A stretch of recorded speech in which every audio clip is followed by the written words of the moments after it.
नहीं सुधरेंगे ये लोग। पहलगाम हमले में हिमांशी नरवाल ने अपने पति को अपने आंखों के सामने खो दिया था। ये तस्वीर वायरल हुई थी, याद होगा। उन्होंने मीडिया के सामने आकर के बस इतना कह दिया कि वो और उनका परिवार मुसलमानों या फिर कश्मीरियों के खिलाफ माहौल नहीं चाहते हैं, लेकिन अपने लिए न्याय बिल्कुल चाहते हैं। इसी स्टेटमेंट के बाद से सोशल मीडिया पर उनके खिलाफ गंदगी की भरमार इतनी ज्यादा है कि मैं यहाँ स्क्रीनशॉट तक नहीं लगा सकता। नेवी अफसर लेफ्टिनेंट नरवाल की पत्नी के बारे में जिस तरह से सोशल मीडिया पे एक भीड़ और एक तबका और एक सोच की जो लोग बोल रहे हैं, वो निहायत ही बेशर्मी, शर्मनाक और कुछ गंदा हो ही नहीं सकता। इस लड़की ने इस छोटी सी उम्र में जीवन के जिस मुकाम पर जितना बड़ा दुख झेला है ना, जितना बड़ा दुख झेला है, उसका अंदाजा नहीं लगा पाएंगे आप।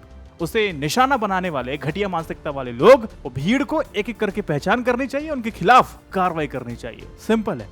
सर्वप्रिया सांगवान ने भी इसको लेकर के एक बात कही थी। हिमांशी नरवाल के साथ जो भी कुछ हो रहा है, इससे एक बात समझ लेनी चाहिए, लड़कियों को इन सोशल मीडिया पर जो जंतु हैं, उनकी गालियों से घबराने की आवश्यकता नहीं है, क्योंकि इनमें से 90% तो छिपे हुए हैं और उन्हें अपनी पहचान जाहिर करने की हिम्मत भी नहीं है। और जब तक आप पहचान वालों की गीदड़ भभकियों को लाइमलाइट में लाती रहेंगी, तब तक ये लाइमलाइट चाहते रहेंगे। Ignore them.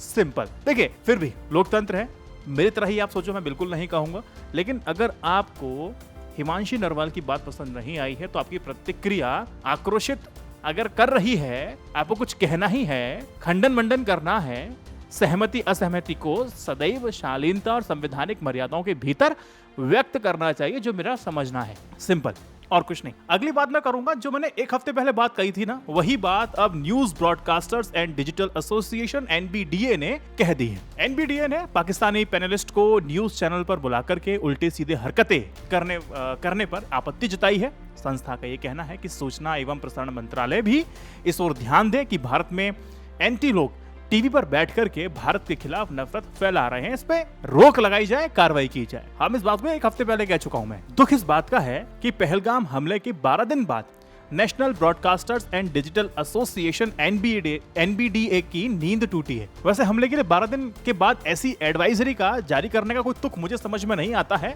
अब पछताए होत क्या, जब चिड़िया चुग गई खेत। हमले पर जितने डिबेट्स होने थे हो गए। ये कब शुरू होंगे दोबारा? जब पाकिस्तान में छिपे आतंकियों के ठिकाने लगाने के लिए भारत स्ट्राइक करेगा, युद्ध होगा, तो आपातकाल की स्थिति स्वतः लागू हो जाएगी। अब तब तो किसी पाकिस्तानी गेस्ट को बुलाने का सवाल ही नहीं। लेकिन डैमेज जितना करना था वो कर चुके हैं। अगली खबर है मोदी शशि थरूर का। ये तस्वीर जब साथ साथ आई तो क्या मैसेज बना, ये मैं जनता को बता देता हूं। देखिए, ये तस्वीर जब आई तो केरल के विंझिंग जंप पोर्ट के उद्घाटन के मौके पर एक कार्यक्रम में पीएम नरेंद्र मोदी और कांग्रेस के सांसद शशि थरूर एक मंच पर थे। मुख्यमंत्री पिनरई विजयन भी मंच पर मौजूद थे।